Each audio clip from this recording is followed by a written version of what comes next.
It's like every time that we have an opportunity to do something good for the world, there's always going to be some group of morons that are trying to figure out how to make it negative, how to use it as a scam. And here we are. Oh my God, Klopp is coming to get me. It just doesn't even sound scary. Like, you flopped, Klopp. Only I could take a day off and people wouldn't be scammed then. But then my channel wouldn't be in such high demand. So, you know, there's wins and losses with this. Today, we have to talk about some things that just broke out that I feel the need to spread the word on in terms of scams. So stay tuned if you are into that.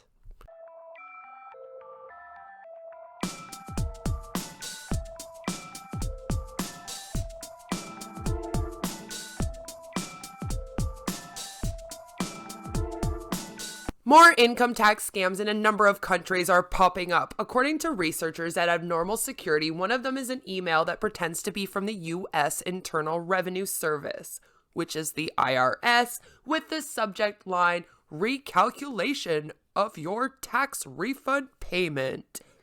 Victims click on the link that says, claim your refund now. One tip this is a scam is that the email is addressed to Dear Applicant.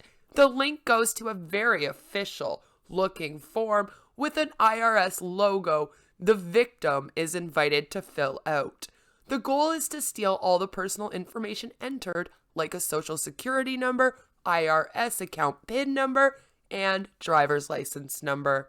And another tip off of this scam is, why would the IRS need your driver's license? The IRS also knows what your name is, so if they were going to refer to you in an email, they would say your name in the email. Now, this got me seeing red today, because we just don't need any more of this going on. More COVID-19 vaccine and vaccination certificate scams.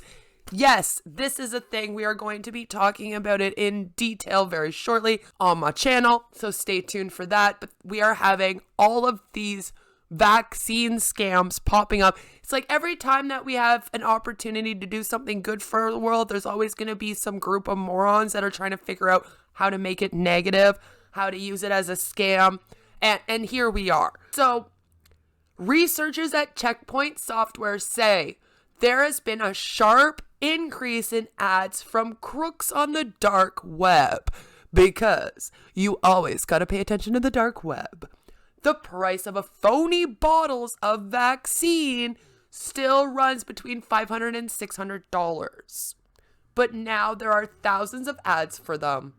So they are actually making phony vaccines out here and trying to sell them to people. Also, up are the numbers of ads for fake certificates verifying a person has been vaccinated. I know, a lot of you are probably wondering, why would you need a fake certificate? Why don't you just get vaccinated? Well, there are a lot of people that are actually against getting vaccinations. They refuse to get the vaccination, and if you don't get it, you can't return to school, you can't return to work, etc. So they want to get a fake certificate saying that they have gotten the vaccine, even though they haven't. Of course, that can create a lot of issues when they do return to work if they do get sick. They are putting themselves as well as everyone else around them in danger. These may become valuable if countries demand proof of vaccination for travel as well. Of course, then we'll see an increase in those being sold. And businesses require certificates before entering a building, which it has been talked about that in future you won't be able to go out and go anywhere without providing your proof of vaccination. Some crooks fake the signatures of doctors on these certificates, which of course then makes it so that they're also forging the documents. Purchasers from these darknet sites will go to try to sell vaccines and certificates to desperate health clinics, private doctors, and ordinary people. Perhaps the report suggests governments will have to insist vaccination documents carry a barcode or QR code that can be scanned to validate the authenticity of the certificate. I think that would be an amazing idea, especially since they are also targeting clinics and private doctors, which of course, as you know, would create a big issue, because then even if you're going to your doctor's office, there's a chance that maybe if it's a private doctor, you're getting a fake vaccine. We cannot have that happening out here. So there's been a lot of data compromises when it comes to this Acilian FTA file transfer software. We've been getting a lot of reports that this has been going on for several months now. A criminal gang calling itself Clop? Really? Clop. Oh my god, Clop is coming to get me. It just doesn't even sound scary. Like, you flopped, Clop. Has begun publishing screenshots of files it says were stolen recently from the University of Miami and the University of Colorado. Publishing screenshots is usually an attempt at proving the claim of data theft is real as a hacker demands a payment. The gang says it has files including university and student documents. The University of Colorado has acknowledged its Acilian software was compromised. Also, the weak energy giant Shell admitted it too was compromised through its Acilian FTA server.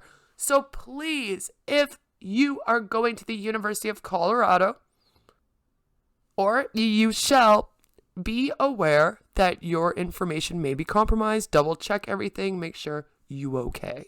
IT security professionals have a new reason to lock down their Windows servers. A piece of well-known malware called Purple Fox by researchers had been updated to find new ways of squirming into computers.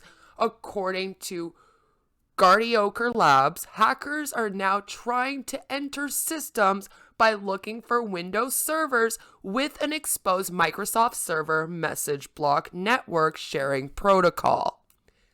That's a capability allowing shared access to files and printers. If it isn't closed off right, an attacker can use a brute force password attack to compromise a network. Also as bad is that the attackers are using perhaps as many as 2,000 compromised Windows servers to distribute the malware from. So be careful of that. The report says the majority of those servers run relatively old versions of Windows Server with lots of vulnerabilities. 2 lessons here. All right, this is how you can kind of protect yourself. Make sure Microsoft SMB is locked down to close off cyber attacks. Okay? Also, make sure you're running fully patched versions of Windows servers to avoid it being secretly exploited to host malware. Whenever you are downloading something, make sure you're downloading it from the actual Windows or Microsoft site, not from some website link. That's another way to protect yourself.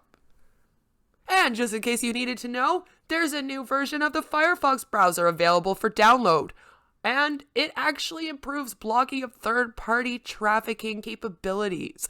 So that means that you probably want to download this browser.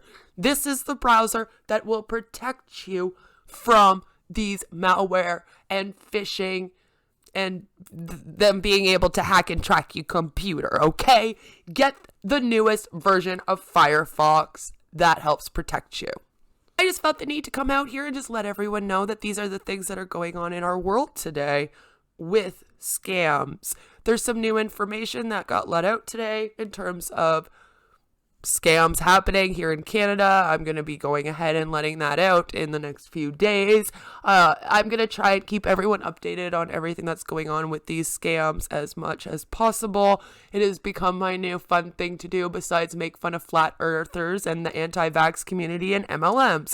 So please do give this video a like, subscribe if you are new here. I would really like it if you joined our amazing community. And no matter where you are, what you're doing, I hope that you have a fabulous, fabulous day and that you stay safe. Stay safe from all of these scams. Mwah! I will see you in the next one, which will be tomorrow. Tomorrow night, we are doing a live stream to talk about a man that almost got abducted because of a scam. So you won't want to miss that. Bye!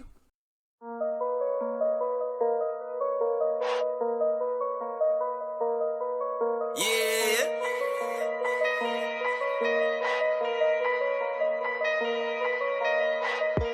never get exhausted.